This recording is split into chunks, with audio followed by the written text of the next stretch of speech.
అందరికీ నమస్కారం. నేను మీ ఆయుర్వేద డాక్టర్ చిట్టిపొట్ల మధుసూదన శర్మని. మనం ఈ వీడియోలో త్రిఫల చూర్ణం ఔషధ ప్రాధాన్యత అనేటువంటి అంశాన్ని గురించి తెలుసుకోబోతున్నాం. త్రిఫల చూర్ణం ఇది ఒక్క భారతదేశంలోనే కాకుండా ప్రపంచవ్యాప్తంగా కూడా ఎంతో ప్రఖ్యాతి పొందినటువంటి దివ్యమైనటువంటి అమృతతుల్యమైనటువంటి ఔషధం ఈ యొక్క త్రిఫల చూర్ణం. త్రిఫల చూర్ణం అంటే మీకు అందరికీ తెలుసు. కరక్కాయ యొక్క పెచ్చులు, తానికాయ యొక్క పెచ్చులు, ఉసిరికాయ యొక్క పెచ్చులను కలిపి తయారు చేసినటువంటి ఔషధం ఏదైతే ఉందో దాన్ని త్రిఫల చూర్ణం అంటారనమాట. ఇది మనం స్వయంగా మనం తయారు చేసుకోవచ్చు, లేదా ప్రామాణిక కంపెనీ వాళ్ళు తయారు చేసేటువంటి ఈ యొక్క త్రిఫల చూర్ణాన్ని కూడా మనం వాడుకోవచ్చు. అలాగే ఈ యొక్క త్రిఫల చూర్ణము మరొక సమస్య కూడా చాలా అద్భుతంగా పనిచేస్తుంది. అంటే ఈ మెదడుకు సంబంధించినటువంటి వ్యాధులు రాకుండా ఉండేందుకు, వచ్చిన వ్యాధులు త్వరగా తగ్గేందుకు కూడా ఈ యొక్క త్రిఫల చూర్ణం చక్కగా ఉపయోగపడుతుంది. మెదడుకు సంబంధించినటువంటి వ్యాధులు అంటే జ్ఞాపక శక్తి తగ్గడము, అదేవిధంగా మెదడులో కొన్ని రకాలైన రసాయన మార్పుల ప్రభావం చేత మెదడుకు సంబంధించినటువంటి వ్యాధులు అంటే ఈ పక్షవాతం రావడము, పార్కిన్సన్స్ అనేటువంటి వ్యాధి రావడము, ఇతర అనేక రకాలైనటువంటి మెదడుకు సంబంధించినటువంటి రుగ్మతలు రావడము, ఇలాంటివి రాకుండా ఉండేందుకు, వచ్చినవి త్వరగా తగ్గేందుకు మనం త్రిఫల చూర్ణాన్ని చక్కగా సద్వినియోగం చేసుకోవచ్చు. ఎలాగంటే త్రిఫల చూర్ణం ఒక 30 గ్రాములు, అట్లే వచ చూర్ణం ఒక 10 గ్రాములు తీసుకోండి. పసుపు చూర్ణం అంటే పసుపు కొమ్ములో దంచి తయారు చేసుకునేటువంటి చూర్ణము ఒక 10 గ్రాములు తీసుకోండి. మళ్ళీ ఒకసారి చెప్తాను చూడండి. త్రిఫల చూర్ణము 30 గ్రాములు, వచ చూర్ణము 10 గ్రాములు, పసుపు చూర్ణము 10 గ్రాములు. ఈ 3 పదార్థాలను బాగా కలిపేసేసి ఒక గాజు సీసాలో నిల్వ ఉంచుకొని రోజు ఉదయం 1 గ్రాము, రాత్రి 1 గ్రాము, ఆహారానికి ఒక అరగంట ముందు 1 గ్రాము ఔషధాన్ని తగినన్ని నీటిలో కానీ, లేకపోతే ఒక అర టీ స్పూన్ లేదా 1 టీ స్పూన్ తేనెతో కలిపి కానీ, లేదా పాలతో కలిపి కానీ, అంటే తగినన్ని పాలలో కలిపి కానీ తీసుకోవచ్చు అన్నమాట. ఏ విధంగా తీసుకున్నప్పటికీ నేను చెప్పినటువంటి ఆ యొక్క సమస్యల్లో చాలా అద్భుతమైనటువంటి ఫలితాలు కలుగుతాయి అన్నమాట. కాబట్టి మెదడును సంరక్షించేటువంటి దివ్యమైనటువంటి ఔషధం ఈ త్రిఫల చూర్ణంతో కలిపి తయారు చేసుకున్నటువంటి ఈ యొక్క ఔషధం.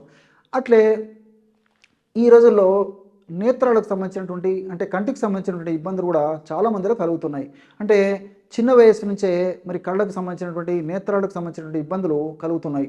అంటే 5-6 సంవత్సరాల పిల్లల నుంచి మరి పెద్ద వయసు వచ్చినటువంటి వాళ్ళకు, అంటే 20 సంవత్సరాలు 30 సంవత్సరాలు మరి పెద్ద వయసు వచ్చినటువంటి వాళ్ళకు కలుగుతున్నాయి. మరి పెద్ద వయసు వాళ్ళకైతే సర్వసాధారణంగా నేత్ర దోషాలు, కంటి దృష్టికి సంబంధించినటువంటి ఇబ్బందులు కలగడం సర్వసాధారణంగా ఉన్నప్పటికీ మరి దురదృష్టవశాత్తు చిన్న వయసులోనే ఈ యొక్క సమస్య కలగడం వల్ల భవిష్యత్తులో చాలా ఇబ్బంది అయ్యేటువంటి పరిస్థితి ఏర్పడుతుంది. మరి ఈ కంటి దృష్టి మెరుగయ్యేందుకు త్రిఫల చూర్ణాన్ని ఎలా సద్వినియోగం చేసుకోవాలంటే ఈ యొక్క త్రిఫల చూర్ణాన్ని ఒక 100 గ్రాములు తీసుకోండి.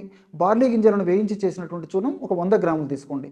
ఈ 2 పదార్థాలు కలిపేసి ఒక గాజు సీసాలో నిల్వ ఉంచుకొని రోజు ఒక్కసారి ఈ యొక్క ఔషధాన్ని వాడుకోవాలి. ఎలాగంటే ఒక 200 ml నీళ్లు తీసుకొని 200 ml నీళ్ళల్లో 1 టీ స్పూను ఒక త్రిఫల చూర్ణం వేసి 100 మిల్లీలీటర్ల నీళ్లు మాత్రమే మిగిలేటట్లు మరిగించి, దించి, చల్లార్చి, వడగట్టేసేసి గోరువెచ్చగా ఉన్నప్పుడు అందులో కాస్త నెయ్యి, అంటే ఒక పావు స్పూన్ నుంచి అర టీ స్పూన్ వరకు నెయ్యి, అదేవిధంగా అర టీ స్పూన్ నుంచి 1 టీ స్పూన్ వరకు స్వచ్ఛమైనటువంటి తేనె, స్వచ్ఛమైన నెయ్యి, స్వచ్ఛమైన తేనె కలిపేసి రోజు ఒక్కసారి ఈ యొక్క ఔషధాన్ని సేవించడం వల్ల నేత్ర దృష్టి చాలా మెరుగై నేత్రానికి సంబంధించినటువంటి, కంటికి సంబంధించినటువంటి జబ్బులు చాలా త్వరగా తగ్గేందుకు అవకాశం ఏర్పడుతుంది. అంతేకాకుండా కంటికి సంబంధించినటువంటి జబ్బులు రాకుండా ఉండేందుకు కూడా ఈ యొక్క ఔషధం యొక్క గుణాలు సదా మన దేహంలో ఉంటూ, సదా కాపాడుతూ, సదా రక్షిస్తూ ఉంటాయన్నమాట.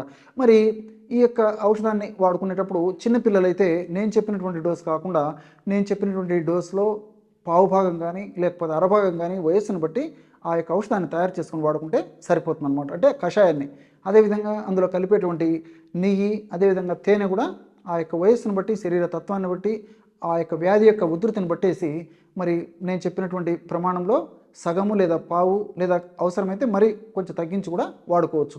ఈ పద్ధతిలో వాడుకోవడం వల్ల ఈ యొక్క నేత్రానికి సంబంధించినటువంటి సమస్యలు తొలగిపోతాయి.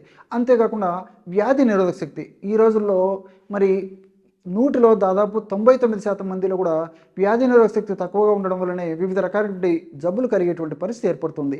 ఎప్పుడైతే వ్యాధి నిరోధక శక్తి, రోగ నిరోధక శక్తి, ఇమ్యూనిటీ పవర్, రెసిస్టెన్స్ పవర్ ఎప్పుడైతే మన దేహంలో పెరుగుతుందో అప్పుడు వ్యాధులు రాకుండా ఉంటాయి. ఉన్నటువంటి వ్యాధులు కూడా త్వరగా తగ్గిపోయేందుకు అవకాశం ఏర్పడుతుంది.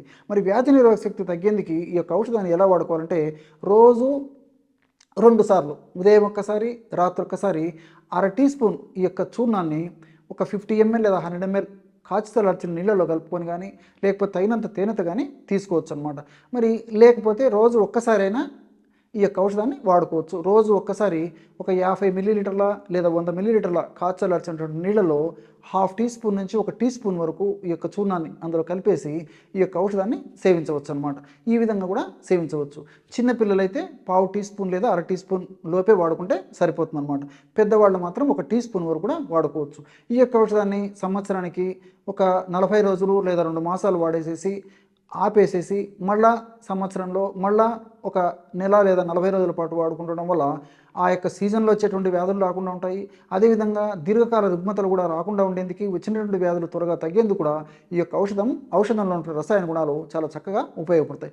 ఇలా త్రిఫల చూర్ణం అనేక రకాలైనటువంటి వ్యాధుల్లో చాలా చక్కగా ఈ యొక్క ఔషధ గుణాలు చూపి మన దేహాన్ని సదా కాపాడుతూ ఉంటుంది. చూశారు కదా, ఎటువంటి సులువైనటువంటి ఔషధ యోగాలని త్రిఫల చూర్ణంతో తయారు చేసుకుని మన దైనందిన జీవితంలో ఎదుర్కొనేటువంటి అనేక ఆరోగ్య సమస్యల నుంచి బయటపడవచ్చో మీరు ఈ వీడియోలో తెలుసుకున్నారు కదా.